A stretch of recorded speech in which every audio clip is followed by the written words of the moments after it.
প্রতিশোধ না নেওয়া পর্যন্ত যুদ্ধবিরতির আলোচনা নয়। ইরান দখলদার ইসরায়েলের সঙ্গে যুদ্ধবিরতির আলোচনা করতে অস্বীকৃতি জানিয়েছে ইরান। দেশটি স্পষ্ট করে বলেছে, ইসরায়েলের প্রথম হামলার পূর্ণ প্রতিশোধ না নেওয়া পর্যন্ত তারা কোনো আলোচনায় বসবে না। পাশাপাশি হামলা অব্যাহত থাকবে, আলোচনা অনাকাঙ্ক্ষিত বলেও জানিয়েছে তেহরান। গত রোববার এক প্রতিবেদনে এই তথ্য জানিয়েছে বার্তা সংস্থা রয়টার্স। এতে বলা হয়, মধ্যস্থকারী দেশ ওমান ও কাতারকে ইরান জানিয়ে দিয়েছে, ইসরায়েলি হামলা চলাকালীন তারা যুদ্ধবিরতি নিয়ে আলোচনায় আগ্রহী নয়।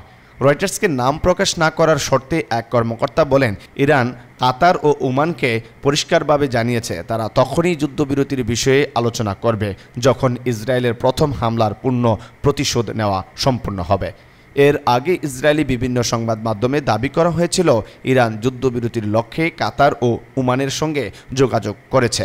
তবে রয়টার্স দেয়া বক্তব্যে উক্ত কর্মকর্তা ওই দাবি সম্পূর্ণ মিথ্যা বলে উড়িয়ে দিয়েছেন।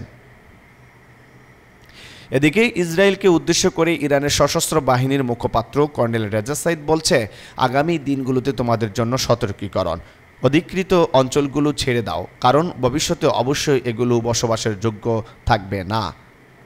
ইসরায়েলিদের সতর্ক করে তিনি বলেন, ইরানের সশস্ত্র বাহিনী গত কয়েকদিন ধরে ইসরায়েলের সংবেদনশীল স্থানগুলোকে লক্ষ্যবস্তু করেছে এবং সামরিক ও নিরাপত্তা স্থান, সিদ্ধান্ত গ্রহণ কেন্দ্র এবং ইসরায়েলি কমান্ডার ও সামরিক বিজ্ঞানীদের বাসস্থান সহ এই ধরনের লক্ষ্যবস্তুর একটি বিশাল ভাণ্ডার তাদের নজরে রয়েছে। অতএব আমরা জোর দিয়ে বলতে চাই, অপরাধী শাসক গোষ্ঠী আপনাদেরকে মানব ডাল হিসেবে ব্যবহার করতে পারে, সেই সুযোগ দিবেন না। ইরানের সশস্ত্র বাহিনীর এই মুখপাত্র বলেন, মাটির নিচে আশ্রয় নিলেও ইসরায়েলিরা নিরাপদ থাকবে না। সতর্কতায় মনোযোগ না দিলে ইসরায়েলিদের ভাগ্য আরও কঠিন হবে।